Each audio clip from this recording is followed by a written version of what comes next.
Hello students, welcome to English with Anjana. আজকের ভিডিওতে আমি তোমাদের সঙ্গে ভার্ব নিয়ে আলোচনা করব। ভার্ব কি? ভার্ব হলো ক্রিয়াপদ, অর্থাৎ যে ওয়ার্ডটা দিয়ে আমরা কোনো কাজ করা বোঝাই কিংবা হওয়া, থাকা, আছে এই অর্থে আমরা ভার্বটাকে ব্যবহার করি। মনে রাখবে, ভার্বটাকে যদি তোমরা ভালোভাবে বুঝতে পারো তাহলে তোমাদের সেন্টেন্স মেকিংয়ের ক্ষেত্রে ব্যাপারটা খুব ইজি হয়ে যাবে এবং ইংলিশের প্রতি যে একটা ভয় থাকে সেই ভয়টা খুব সহজেই কাটাতে পারবে। তো চলো, without any further delay start করি ভিডিওটাকে। সো ভার্ব কি? দেখো, আমি আশা করব আজকে আমি তোমাদের যে ভার্বগুলো সম্পর্কে বলবো, টোটাল একটা ভার্বের কম্প্যাক্ট একটা হেল্পফুল ভিডিও তোমাদের কাছে আমি দিতে পারবো।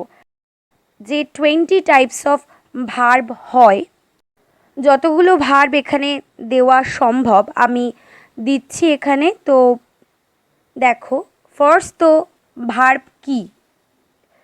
দেখো, a verb is a word that denotes being, having or doing something. তার মানে একটা ভার্ব বলতে বোঝায় এমন একটা শব্দ যার মাধ্যমে আমরা বিং মানে হওয়া, হ্যাভিং মানে থাকা, অর ডুইং মানে কিছু করা, সামথিং ডুইং কিছু করা বোঝায়, সেটাকে বলা হয় ভার্ব। এক্সাম্পল হিসেবে আমি কি বলতে পারি? দেখো, আমি স্টেপ বাই স্টেপ আসছি প্রত্যেকটা ভার্ব সম্পর্কে, তবে একটা উদাহরণ দিয়ে বোঝাই।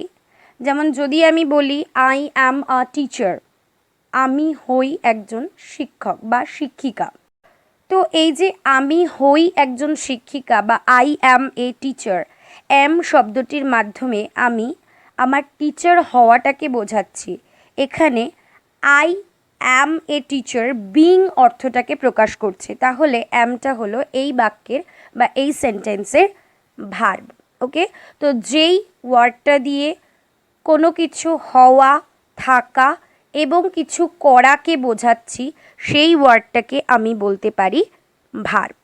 উদাহরণ হিসেবে আমি আরও বলতে পারি, যেমন আই হ্যাভ আ পেন, আমার একটি পেন আছে।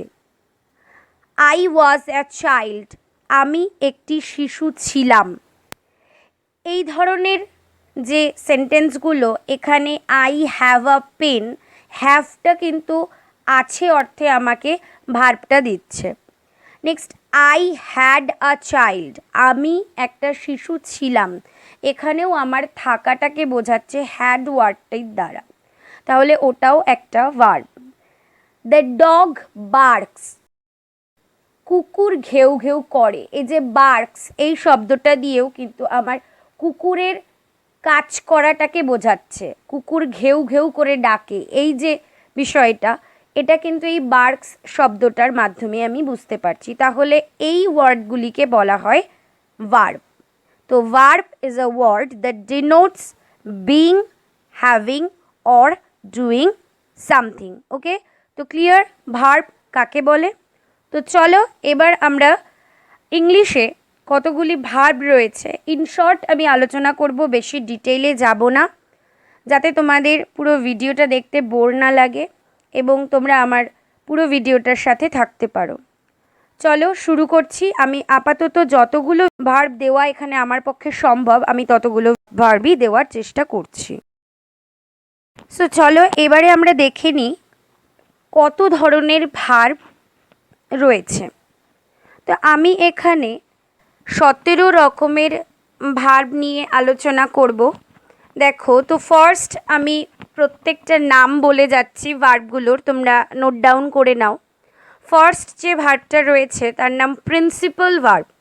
আমি সবার প্রথমে প্রিন্সিপাল ভার্ব নিয়ে আলোচনা করব। নেক্সট আমি আলোচনা করব মেইন ভার্ব নিয়ে। Next base verb. তারপর আমি আলোচনা করব অক্সিলিয়ারি ভার্ব নিয়ে।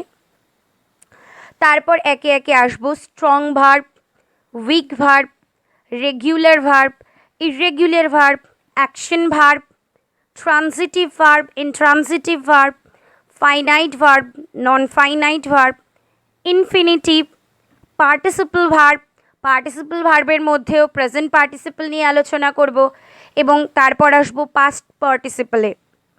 নেক্সট আমি আলোচনা করব state verb, next event verb এবং ফাইনালি আমি লিঙ্কিং ভার্ব দিয়ে আমার ভিডিওটাকে শেষ করব। তো এই 17 রকমের ভার্ব আমি আলোচনা করব, তার মধ্যে সাবপার্ট হিসেবে অক্সিলিয়ারি ভার্বের আরও দুটো পার্ট, অর্থাৎ প্রাইমারি অক্সিলিয়ারি আর মোডাল অক্সিলিয়ারি, এবং পার্টিসিপল ভার্বের প্রেজেন্ট পার্টিসিপল আর পাস্ট পার্টিসিপল নিয়ে আলোচনা করব। তো টোটালি আমি 20 টাইপস অফ ভার্ব নিয়ে এই ভিডিওটাতে আলোচনা করব। ওকে,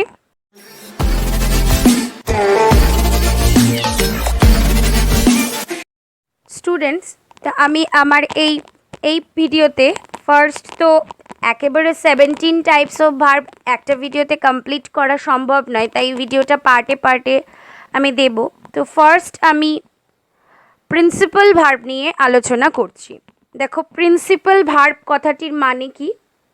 প্রিন্সিপাল কথাটির মানে হলো প্রধান, অর্থাৎ প্রিন্সিপাল ভার্ব মানে প্রধান ক্রিয়া। কোনো সেন্টেন্সের মধ্যে যখন ভার্বটা প্রধান হিসেবে কাজ করবে, অর্থাৎ এই ভার্বটির দ্বারা আমি সেন্টেন্সটার প্রধান অর্থটা বুঝতে পারবো।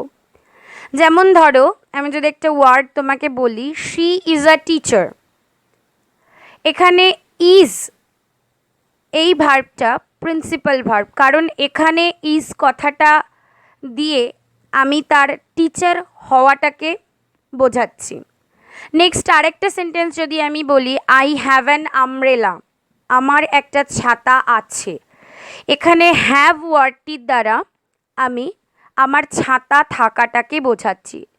নেক্সট যদি আমি বলি, হি ডাজ হিজ ওয়ার্ক, সে তার কাজ করে, এখানে ডাজ অর্থাৎ ডু যে ভার্বটা, তার সঙ্গে ইএসটা যোগ হয়েছে কারণ হিটা থার্ড পারসন সিঙ্গুলার নাম্বার। এটা নিয়ে আমি তোমাদের নাম্বারের আলাদা পার্টে ভিডিও দেব। এখানে তো আমি ইনশর্ট ভার্ব নিয়ে আলোচনা করছি, তো আমি এক্ষেত্রে তোমাকে নাম্বারটা বোঝাতে পারছি না, কিন্তু তবুও যতটুকু বলা সম্ভব আমি বলছি। তো এখানে হি ডাজ হিজ ওয়ার্ক এই সেন্টেন্সটাতে ডাজ অর্থাৎ ডু ভার্বটির দ্বারা আমি তার কাজ করাটাকে বোঝাচ্ছি। তাহলে দেখো, 3টে উদাহরণ দিলাম, she is a teacher, I have an umbrella and he does his work. এই প্রত্যেকটা সেন্টেন্সে ভার্বগুলি তাদের প্রধান অর্থ প্রকাশ করছে, অর্থাৎ ইজ, হ্যাভ অ্যান্ড ডু অর্থাৎ ডাজ ভার্বটা দিয়ে আমি বাক্যের প্রধান অর্থটা পাচ্ছি। এই ধরনের ভার্বগুলোকে বলা হয় প্রিন্সিপাল ভার্ব। আবারও বলছি, প্রিন্সিপাল মানে প্রধান, যে পার্ট অফ স্পিচ এর মাধ্যমে আমরা প্রধান কাজটাকে বুঝতে পারছি, সেটা ভার্বের principal verb. Okay, come to the next topic, main verb. Principal ভার্বটাই দেখো এখানে মেইন ভার্ব। প্রিন্সিপাল ভার্বের সঙ্গে লিঙ্ক রেখেই তুমি মেইন ভার্বটা পড়বে, তাহলে বুঝতে পারবে যে প্রিন্সিপাল ভার্বটাই মেইন ভার্ব। মেইন মানেই প্রিন্সিপাল, যে প্রধান, অর্থাৎ যে ভার্বটা মেইন হিসেবে কাজ করছে, প্রধান। তাই এই একই সেন্টেন্সগুলোতে এই যে ভার্বগুলোকে আমি আগে বোঝালাম, সেই ভার্বগুলোই কিন্তু প্রিন্সিপাল ভার্ব এবং তুমি এদেরকেই মেইন ভার্ব বলতে পারো। ওকে, তো first topic principal verb complete, second topic main verb complete. এবার 3 নম্বর টপিক আসছি বেস ভার্ব। দেখো, বেস ভার্ব জিনিসটা কি? বেস ভার্ব কথাটার মানেটা হলো, এই যে তুমি ভার্বটাকে বোঝাচ্ছ যে শি ইজ আ টিচার, অর্থাৎ বেসটা কি? এই ভার্বটার মেইন অর্থটাকে প্রকাশ করছে। আমরা জানি ভার্বের মেইনলি 3টে টেন্স, এটা নিয়ে আমি টেন্সের ওপরে আলাদা ভিডিও দেব। তো খুব সংক্ষেপেই বলছি যে 3টে tense, present, past and future. এই যে প্রেজেন্টের যে ফর্মটা হয়, এই প্রেজেন্টের ফর্মটাকেই কিন্তু আমরা বেস ফর্ম বলতে পারি এবং প্রেজেন্টের ভার্বটাকেও আমরা বেস ভার্ব বলছি। তো শি ইজ আ টিচার, এখানে ইজ ভার্বটা base verb, I have an umbrella have ভার্বটা কিন্তু বেস ভার্ব, এবং হি ডাজ ইজ ওয়ার্ক, এখানে ডাজ ভার্বটা, ডু ভার্বটা কিন্তু বেস ভার্ব। ডু এর ডাজ কথাটা কিন্তু বেস ভার্ব নয়। ডু, এই ডু পার্টিকুলার ওয়ার্ডটা কিন্তু বেস ভার্ব। ওকে, তো প্রিন্সিপাল ভার্ব, মেইন ভার্ব এবং বেস ভার্ব এই তিনটে আমাদের কমপ্লিট হলো। এবারে আমরা চলে আসবো উইক ভার্বে।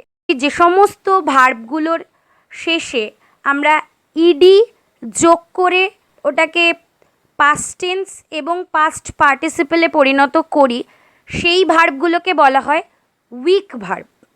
সেই ভার্বগুলো সাধারণত একই রকমভাবে পাস্ট এবং পাস্ট পার্টিসিপল করা হয়, ভার্বের 2 ফর্ম এবং 3 ফর্ম বানানো হয়।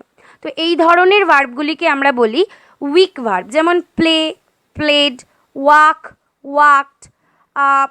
এই ধরনের যে ভার্ব সেগুলো হচ্ছে উইক ভার্ব। এগুলোকেই আমরা আবার রেগুলার ভার্ব বলি, কারণ একটা দেখো রেগুলার ওয়েতে এই প্রত্যেকটা ওয়ার্ডের শেষে ইডি যোগ করে করে এগুলোকে পাস্ট এবং পাস্ট পার্টিসিপল করা হয়।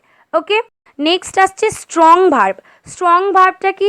যে সমস্ত ভার্বগুলির মধ্যে ইন্টারনাল কোনো ভাওয়েলের পরিবর্তন করে ভার্বটাকে পুরো চেঞ্জ করে দেওয়া হচ্ছে V2 ফর্মে এবং V3 ফর্মে, অর্থাৎ ভার্বের পাস্ট টেন্সে এবং পাস্ট পার্টিসিপেলে, তখন সেই ভার্বগুলোকে বলা হচ্ছে স্ট্রং ভার্ব। যেমন গো যদি মেইন ভার্বটা থাকে বা বেস ভার্বটা থাকে, তখন সেটাকে যদি পাস্ট অথবা পাস্ট পার্টিসিপল রূপ তোমাকে ব্যবহার করতে দেয়, তখন পাস্টে হয়ে যাবে ওয়েন্ট এবং পাস্ট পার্টিসিপলে হয়ে যাবে গান। ওকে, সো এই যে ভার্বটা, এই ভার্বটাকে কিন্তু বলা হয় স্ট্রং ভার্ব, এবং এটাকেই আবার বলা হয় ইররেগুলার ভার্ব। কারণ কি? কারণ এইটা এইভাবে চেঞ্জ হয়েছে।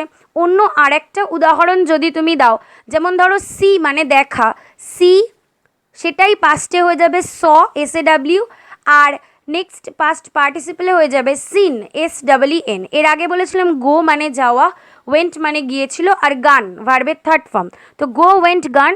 নেক্সট আরেকটা বললাম সি, স, সিন। এই যে দুটো কিন্তু দুরকমভাবে চেঞ্জ হয়েছে, তো এদেরকে বলা হয় স্ট্রং ভার্ব, এবং আরেকটা ভার্বে বলা হয় ইররেগুলার ভার্ব, কারণ এদের চেঞ্জিংটা কিন্তু অনিয়মিত বা ইররেগুলার। এবার আমি আসছি অ্যাকশন ভার্বে। দেখো, অ্যাকশন ভার্ব কথাটার মানেটা কি? অ্যাকশন মানে হচ্ছে কাজ করা। যে সমস্ত ভার্বগুলির মানে কোনো কাজ করা বোঝাচ্ছে, সেই কাজ করা অর্থে সেই ভার্বগুলোকে বলা হচ্ছে অ্যাকশন ভার্ব। যেমন ওয়াক মানে হাঁটা, সি মানে দেখা, টক মানে কথা বলা। এই যে ভার্বগুলো, এই ভার্বগুলোকে বলা হয় অ্যাকশন ভার্ব। ওকে,